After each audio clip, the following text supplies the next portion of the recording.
So go ahead, let's try some more. No, I'm fascinated by this sheet you brought with you about the steamship and, the High Line. I haven't seen these numbers before. I did that for you. Do you know what? I thought of you yesterday. Thank you. Do you know what the total passengers who came over every year when the fast ferries started? Oh. Because I know what has this got you today? No, I'm just. I don't have that number in my head. I'm just curious whether you. I don't have that. I'm just curious. The volume of total passengers brought by boat. We could get that. Year to date. 98 was the first year of the steamship leased boat. Finest. Remember that? Started in 96. 95 or 6. Okay. Yeah. But anyway, I'm just curious because there's 1,158,000. I'm not being defensive for the airport because I know what the airport emplanements have gone down. That word emplanement. We're going to replace that with peoplement. Because an emplanement, people think it's a plane. It's the people in the plane. Whatever. It's very confusing. Go ahead. We've lost about 120,000 emplanements, roughly half. Yeah. From what year? Oh, since since 2005. That's a pretty good year. That's 5 years after the Gray Lady 3 was built. Right. Yeah. So that was sort of a reset. Yeah, it was around then. It was a reset. When the prices started to spread and so forth. I was just curious what this number was, just to see what the overall increase has been, because clearly there has been one. It's definitely more. This whole more people thing is complicated. This includes This is round trip. And this includes the round trip year to date through October. For 2016 is 1,158,000. Now you cut that. That's including steamship and High Line, and that's including the Sea Streak. All the ferries. Sea Streak, Harwich. You see the number for Sea Streak? That's one of the most important numbers right there. 29,000. That's amazing. 29. That's 29,000 that would have came a different way. Now that's why I like talking about this stuff. We have to just because you build. The number is just so everybody's clear. For Sea Streak from New Bedford, which was new service this summer. Correct. It's 29,175 that's round trip. So it's you divided that in half. Yes. So each direction counts as one. 15,000. You have to do that. Yeah. So it's 15,000 people basically. Yeah. Came from New Bedford on. And what are the other numbers? From Harwich it's 11,000. The High Line it's 260,000, and the steamship it's about. I can't do this. We're just talking about the fast ferry right now. The fast ferries. You're talking about the fast ferries, 160,000. But one day, I'll just give you a little about a year after the INO was built, maybe 08, circa. I can never remember exactly when these things all happened, but it's in that area. I remember we had a middle meeting upstairs at the steamship office with management. And I remember walking over to the window and I looked out the window and I saw the fast boat was in the slip, and I said, that's going to be the slow boat someday. Now, I don't want to say that. I just saw it as an islander. And the slow boat is the Mayflower. But it runs. Yeah. It's sort of, okay, people would rather take the 8 o'clock slow boat than stay in Hyannis overnight. But staying in Hyannis is cheaper than flying, Dan. And that's just how it is now. Right. I mean, I'm not making up anything. This is just how things work. And the biggest thing about the fast... the full fare the fully refundable fare round trip from Hyannis is now? You talking about a plane? Plane. I think it's 220. 290 for a fully refundable ticket. And we get the Nantucket rate in Hyannis. Have a good day. Islander rate. You have to say Islander now. If you don't say that to the lady who you get on the phone, they're going to know. They don't understand what you're talking. You have to say Islander. Right. Okay? So just for you, a newcomer. You are an Islander now as far as when you get a hotel in Hyannis. One of our little benefits. There's not many. But anyway. Why don't we talk about... what the heck was I want? What was the other thing I texted you? Taxes. Property taxes and stuff, and the Matticat sewer and just different things. You got to get Brian Turbot on here, and you got to get what's his name, Tucker Holland. I told you about that. Yeah, I know. Get him. Just try to reach out to him for when are you going to be able to start? March? Is that when your next thing? Yeah. You got to get these people are really doing a great job here. Brian Turbot, the finance director, when you get tossed into a place like this out of the blue, and you got to figure it all out. And he's been here a couple of years now. He's pretty knowledgeable. Watch him speak. Last night he did a really good job. It's tough to figure out our formula. Our formula is just like the steamship. The people that we complain about are paying for it. So we have to be careful of how we complain as locals. We've got a pretty good system here. We generate so much money out of existing properties that were, whether they were open land, decrepit properties, like what's going on Broad Street is increased our tax, not our tax rate, our tax base. Okay? And that's where this diff comes in. You see Andrew talking about that last night. The district infrastructure financing, I believe it's called. Right. I think I stands for infrastructure, but district financing. And this is a brand new thing in the state for the most part. It's certainly new to Nantucket. We take a little longer to figure stuff out, right? You know how it works here. Pizza and bagels took a while to get here. And now we don't even have bagels anymore. They come from somewhere else. But anyway, so what that does, and it's very interesting, like you know how the deeds excise taxes pay for the police station.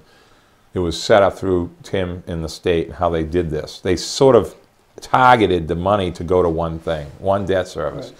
So if there's infrastructure in an area that needs to be done, that already needs to be done, like Old South Road, regardless of Richmond, that property that is getting developed is going to have a huge impact on the tax rate. There's going to be a lot more taxes generated from this land in 10 years, let's just say. Right.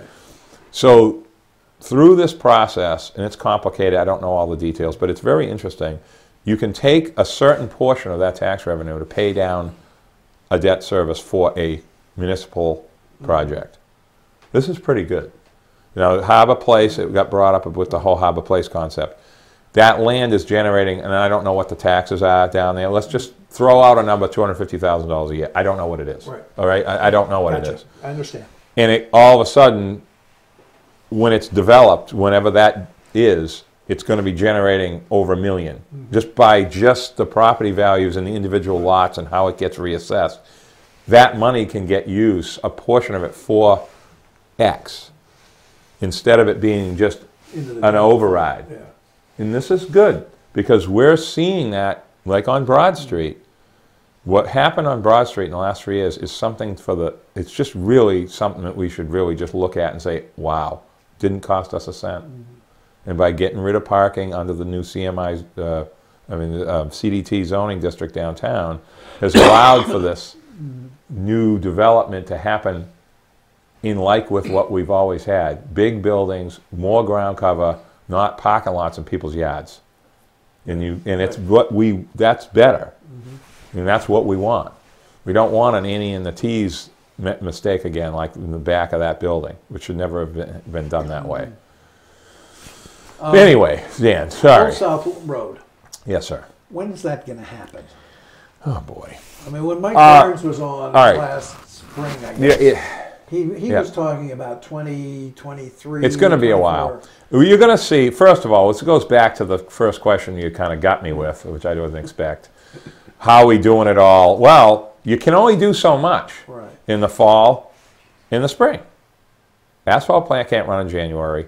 You just can't do all this. There isn't enough. Right. Nantucket self-regulates. It does. Restaurants self-regulate. They don't stay open just for fun, okay? So it's sort of, that's a really important point to keep in mind. The roundabout slated for Fairgrounds and Old South's already on paper to eventually happen, regardless of Richmond. What you're seeing, what's really being discussed now is that somewhat of a new concept, is sort of, let's just call it from Lovers or the Emporium project to, let's just say, slightly past or up to where Goldfinch goes in, the entrance part. Let's just use that little section. That's being looked at in conceptual designs right now for like a, we'll call it a calming area, where you don't stop, but you slow down and you sort of, you're driving through an area that has a place. It has meaning. It isn't just a road. There's going to be, it's going to be wider. There's going to be those line of buildings. We're going to have a bus stop area that you pull completely off the road. It's not going to be one of these ones where the bus is sort of half out the road and everybody still has to stop. Right. There's going to be nice crosswalks. It's going to be a nice area, and it should be. Right. Because, Dan, as you know, this gentleman here doesn't know about the stop sign saga, and then we had bags over them, and we either stop or we're going too fast in that area because it's downslope. It's sort of a little accident, kind of waiting for a place to happen in some spots. Nancy Ann Land's going to move further down, which people may not know yet. That's going to be in a different spot. So it's not going to have that where you're slamming on your brakes as much as we do now when there's a truck turning right or somebody's trying to take a left or something. You know what I'm saying? Mm-hmm. So that's what that's about. That's sort of for this diff thing. Right. The other improvements are being done through, the regular planning process. Richmond will be, is already paying for some of the stuff through the special permit process. So there's going to be a lot of different pieces and moving parts, but what you're talking about is the corridor of Norshop Crossing is what we're calling it at the moment. That's what it's called. Right. They're doing improvements to the sewer. Yeah. One of the things I want to... The question really is, why is it taking so long?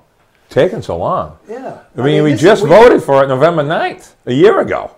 We just voted town meeting to just 13 months ago. But we've known that it's been on the radar for... Let me finish. Okay. We've known it's been on the radar for a number of years now. The focus on development of Old South Road is not new.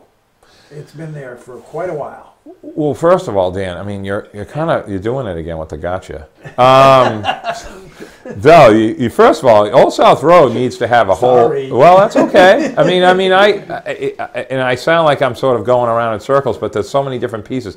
A lot of land has been taken off the tax rolls on Old South Road, meaning off the development. Right. The Holgate properties. Right. And some other areas. What happened to the Holgate property? It's land bank owns that now. Not all of it. They own a huge piece there that that could have been developed. Right.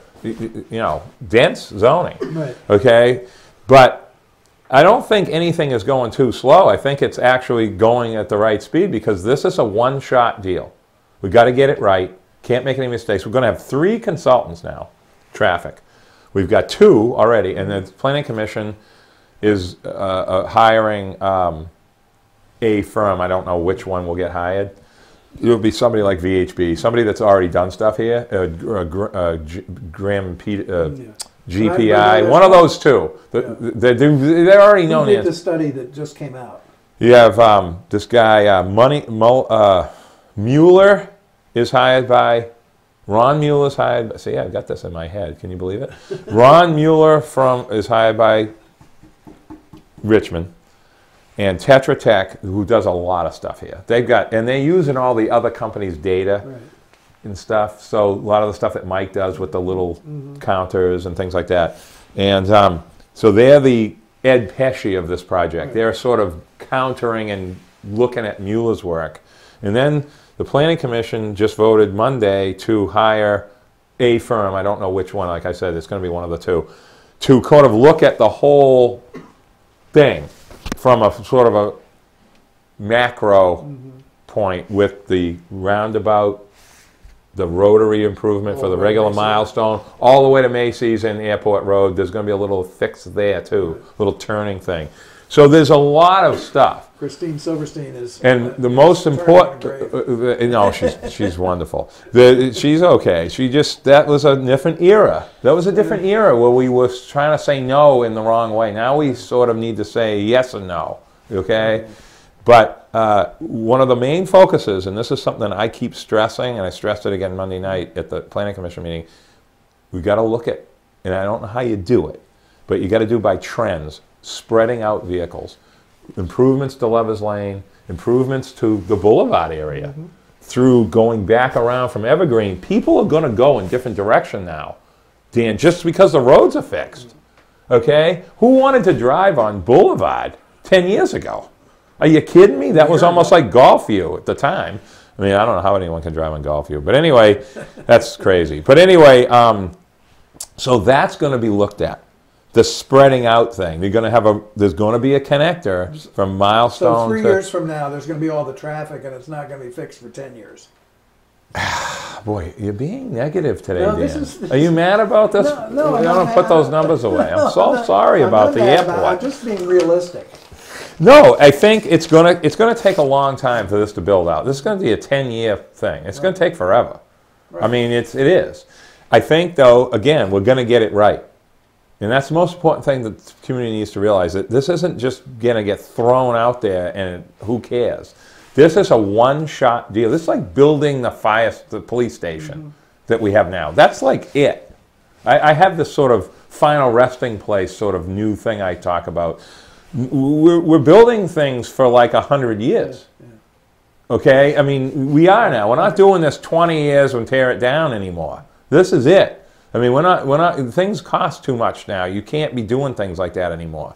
This whole Island Home situation is unfortunate because of the rules, but that building is only 35 years old, 36. And so, you know what I mean? So I like to look at it differently now. Yeah, I know we do. I got his little... What's your final words for this visit? Things are a lot better than people might think on Nantucket. You've got to look at this place. You know, my parents always said to me, there's always going to be work here. But they didn't know why they were right. They weren't thinking about economics. Now I call it economics. Economics will always be there for us. If you decide to stay here, young man here, you're going to make it here if you work hard. But it is complicated, and there are a lot of problems, but I don't want to say we created them, but this is what we wanted. We wanted the open space, and I'm glad we have it. I've said that on record 100 times now. But the properties that are buildable and already built that are going to get, we're seeing a rebuilding of a lot of areas now, especially Mid-Island. You're going to see more tear downs, switch arounds. That's normal now. There's going to be less, you know, full-blown 2-acre trophy home lot where it's completely at 3% or 4% ground cover in a year and a half. You know, that stuff is always going to happen, but it's going to be less of it. There's going to be more of what we've been talking about, the rebuilding of stuff. And people keep coming. Thanksgiving. Watch Thanksgiving next year. Hopefully the weather's good. I couldn't believe it. I was on Broad Street trying to get down to the boat when one of the fast ferries came in. I didn't realize I was even there for that time. And it was like Stroll. I thought it was Stroll. Stroll's next week. It's exactly the same. The same people are walking up the street with their bags. Interesting. It's a sort of a warm-up spring training week for Stroll. The indicators at the airport were very different. So, mate, good or bad? Thanksgiving was down 20% it was? last year. On fuel sales and that, the general aviation. Those people. Stroll was through the roof. Interesting. Well, the weather, it's all about weather, too. Partly. Even if there's a bad forecast, people aren't coming. Nat, thanks so much. Dan, nice to talk to you. You can keep that, Dan. Thank you so much.